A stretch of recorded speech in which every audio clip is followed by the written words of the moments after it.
Everyone, आप सभी को मेरे तरफ से जय श्री कृष्णा, राधे राधे और जय श्री श्यामा। आज का वीडियो बहुत ही तड़कता, ये मुंह से सुपारी निकाल के बात कर रहे बाबा। आज ये अबे जल्दी बोल, कल सुबह पनवेल निकलना है। आज का वीडियो बहुत ही तड़कता भड़कता होने वाला है, तो प्लीज इस वीडियो को एंड तक देखना। आज मैं इस वीडियो में आपको मेरे परम पिता परमात्मा परम ब्रह्म मेरे कन्नू के बारे में कन्नू के एक टेम्पल के बारे में बताने वाली हूँ, जिसने लोगों को अचंभित करके रखा है। हमारे मतलब आपको मत सिखा। अब सबसे पहले आपके मन में डाउट आया होगा कि कन्नू कौन है। जी हाँ, मेरे घर में एक छोटे से लड्डू गोपाल है, जिनको मैं उनके निक नेम से बुलाया करती हूँ, जो है कन्नू। ये बड़ी अच्छी बात कही आप भी अपने लड्डू गोपाल को किसी निक नेम से बुला सकते हैं, जैसे कि मैं बुलाती हूँ। और मैं आती हूँ अपने टॉपिक पे, जो कि है एक ऐसा टेम्पल। क्या आप जानना चाहते हैं कि वो टेम्पल कौन सा है? बता दूं? बता दूं? बता दूं? वो टेम्पल है जगन्नाथपुरी। जी हाँ, मैं आज बताने वाली हूँ जगन्नाथपुरी के एक ऐसी मिस्ट्रीज, एक ऐसी नहीं, बहुत सारी ऐसी मिस्ट्रीज के बारे में जो शायद ही आपने कहीं सुनी होगी। तो बिना किसी देरी के इस वीडियो की शुरुआत कर दे, क्योंकि मुझे इस वीडियो में नहीं, एक्चुअली रियलिटी में बहुत ज्यादा भूख लगी हुई है। चलिए इस वीडियो की शुरुआत करते हैं। वहाँ पे होने वाली सभी लीलाओं में से मेरे कन्नू की सबसे पहली लीला है वहाँ का ध्वज। जी हाँ, वहाँ का ध्वज हमेशा हवा के विपरीत ही बहता है। समझ जाओ कि हवा लेफ्ट साइड से बह रही है तो हमेशा ध्वज राइट साइड लहराएगा।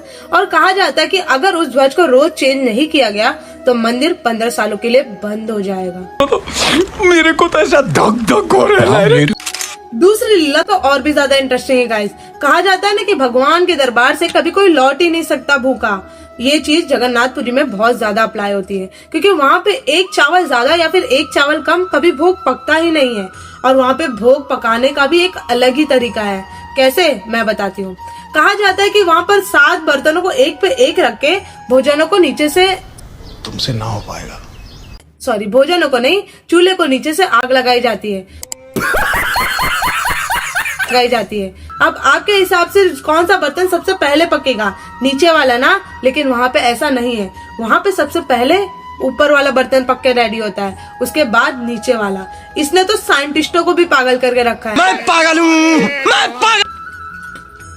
कहाँ जा रहे हो? रुको जरा, ये तो अभी ट्रेलर था, पिक्चर तो अभी पूरी बाकी है। लेकिन उससे पहले इस वीडियो को लाइक और चैनल को सब्सक्राइब जरूर कर देना। तीसरी मिस्ट्री के पहले मैं आपको जगन्नाथपुरी के पीछे की हिस्ट्री बता देती हूँ। कहा जाता है कि एक जरा नाम का शिकारी था। वो श्री कृष्ण के तलवों को हिरन समझकर वार कर देता है। वहाँ से श्री कृष्ण का सफर वहीं पे अंत हो जाता है।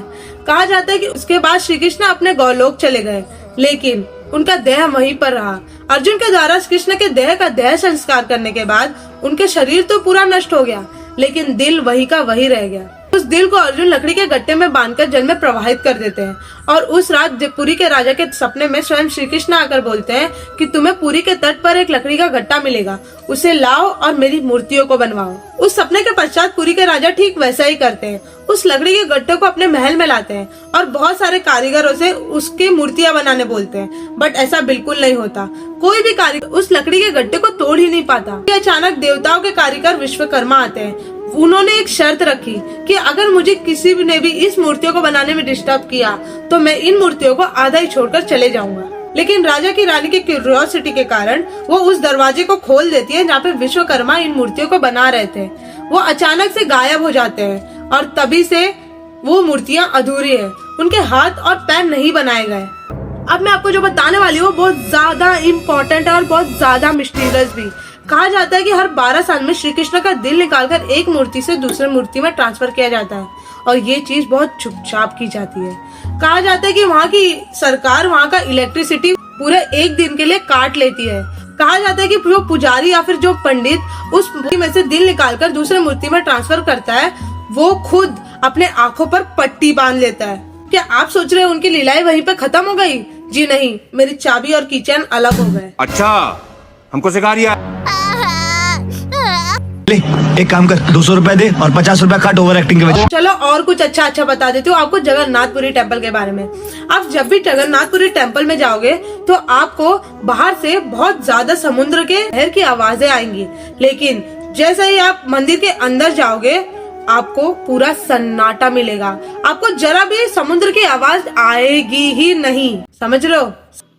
समझ रहे हो ना? और ये बात तो मैं बताना भूल ही गई, जो कि सबसे ज्यादा इम्पोर्टेंट है। कहा जाता है कि स्वयं श्री कृष्ण 15 दिनों के लिए वहां पर बीमार पड़ते हैं। कैसे? अपने भक्त के वजह से।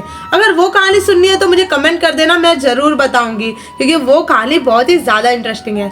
और पूरे 15 दिनों के लिए मंदिर को बंद कर दिया जाता है और श्री कृष्ण की देखभाल वहाँ के पुजारी और डॉक्टर्स करते हैं। अगर आपको ऐसे हिस्टोरिकल और मिस्टीरियस वीडियो देखना है तो प्लीज मेरे वीडियो को लाइक कर देना, चैनल को सब्सक्राइब कर देना। मिलते हैं आजकल के नेक्स्ट वीडियो में।